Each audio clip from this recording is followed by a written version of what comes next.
and something simple yet nice presentation, it's my thing. Well, you know, with 3 kids, of course, as usual, not just for the main course, appetizer, even dessert, I want it quick and simple. And this panna cotta is the best because easy to make, it's pretty and not that sweet, very nice just to end the nice dinner. If you have steak or meat, so this is, I love it. I love it because the strawberry coulis actually is quite refreshing.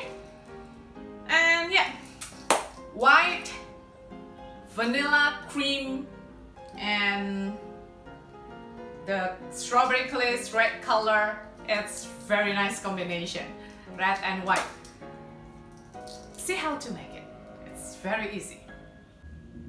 May the year 2023 start as pure as the white cream of panna cotta and as bright red and bold like the strawberry coulis on top.